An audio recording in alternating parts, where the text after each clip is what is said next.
Hey guys, Mayflom here. I've got my scan cut out, and you know what? November is around the corner, and I'm doing a whole lot of fall crafting. And today in this video, I want to just show you quickly how I'm adding a little bit of autumn into my crafting with the ScanNCut. So in here in pattern, I'm just going to show you here in the new DX, there is a great, I just love it, saying in here it says, grateful, and I'm just going to go down. I have to go down far enough. There we go. I like this gather as well, but I'm going to use grateful. And let's see, I'm going to size it down a little bit. Like so, just a little under 2.5 inches. And I know I don't want it quite on the edge there, and I'm going to say, okay. Now, this is where we go to cut. However, I want to add a few little leaves in here. This time of year for my table, I'd love to have little leaves in there. And for little decorating projects, which I'll show you in a moment, I like to have little leaves in there. So I'm just going to go in here, and I'm thinking this guy looks fun. I'm going to make it smaller just by holding down here. Now, if you forget or if you change your mind on your size here, there is another spot where you can adjust this. And I'm going to, let's see, let's do 6 of them. Okay, there they all are. And I'm just going to move some of these guys down a little bit here because I can see how my paper is, and I already know that's not going to quite work to have it the way I originally set it up there, or how the machine did, I suppose I should say.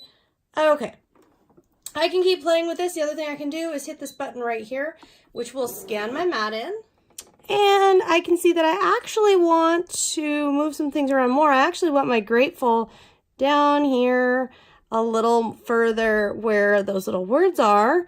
And then I can move these around, and if I need to, I can go in here into the edit screen, and I can zoom in if I want to really see where I've got my pieces. If I want to really make sure that I like where I've got everything, I can come over here and just both zoom in and also scroll around and make sure I like what I'm seeing.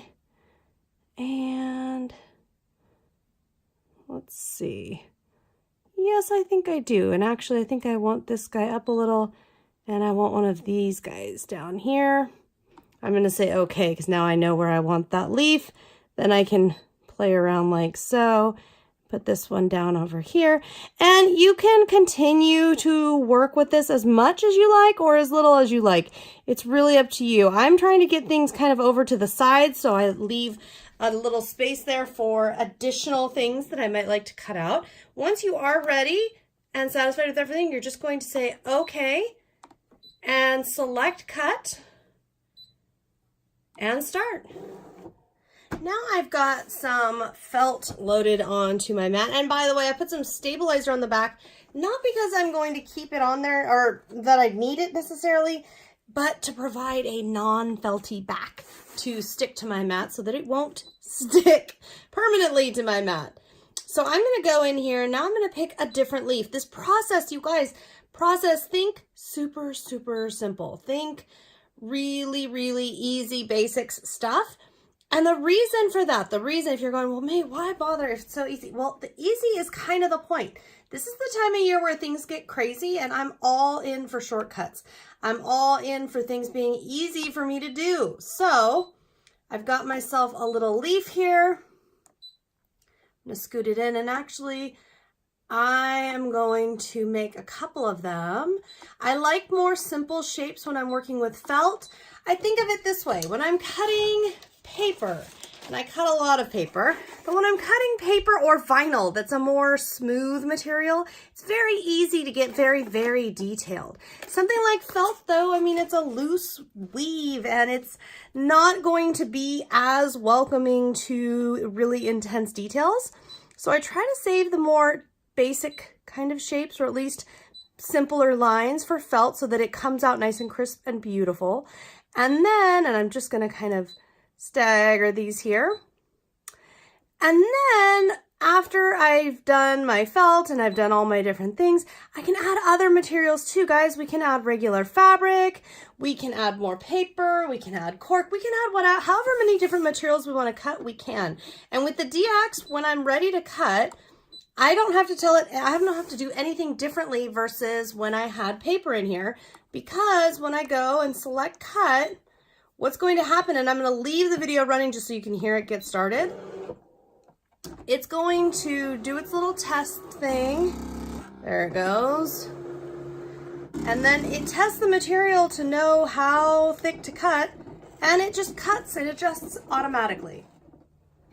With everything cut out, now it's time to play. So in my little wooden box here, I've got a whole bunch of shapes. And I mentioned I have stabilizer on the back of that felt. And I do that for the slick paper. So I can just peel that off and voila. So I have all kinds of fun little bits and pieces.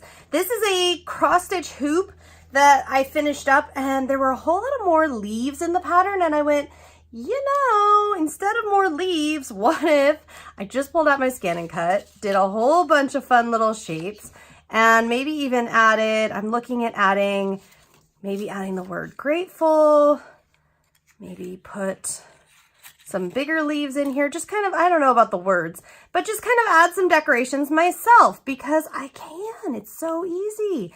All I have to do is cut, give the cut order, and then go to town. So that's exactly what I'm doing. Just kind of figuring out what I want here. I've got some trim, I've got some buttons, I have my hot glue gun warming up, and I was thinking a little bit of ribbon would be nice. And this is just one example, guys, of finishing off a little project, okay? It doesn't have to be this project. I can be doing a whole lot of things. I could be adding finishing touches to a card. I can be really and truly working on just about anything. So always be careful with a hot glue gun. And yes, I guess technically this would be some mixed media stuff going on right here because usually you don't hot glue and add paper and felt and all this fun stuff to a cross stitch, I don't think. It's actually one of the first ones I've ever completed, so I'm pretty pleased with it and excited by how that turned out. Anyhow, we can play with the shapes. And I like having, especially this time of year, I like having extra.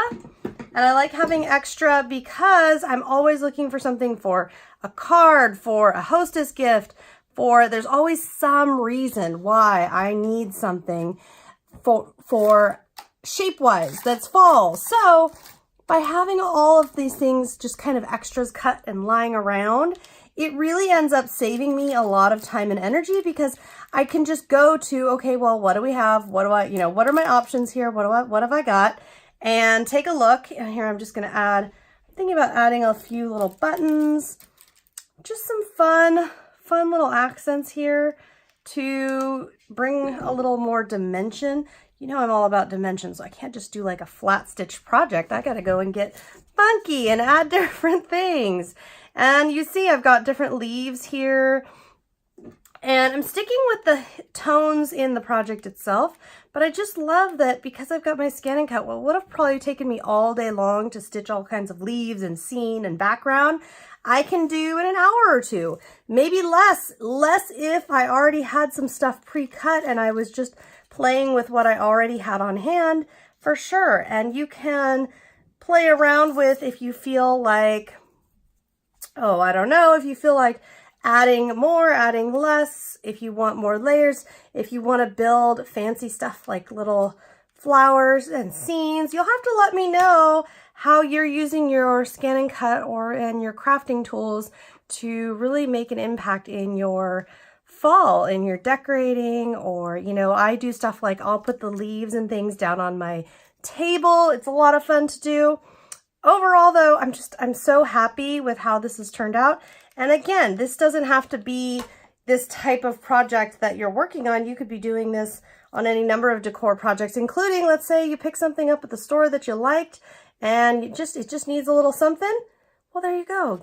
Get out that ScanNCut, use your fabric, use your felt, use whatever you feel like, and customize and personalize and make it whatever it is that you would like it to be. I sure do hope you've enjoyed this little video of mine. I'm just going to finish up. You can find more details and thoughts on my blog as to this project, what I love about it, and other ideas and links to past fall ScanNCut projects for more inspiration. And stay tuned because you know I'm always coming back to you with more crafty videos and fun.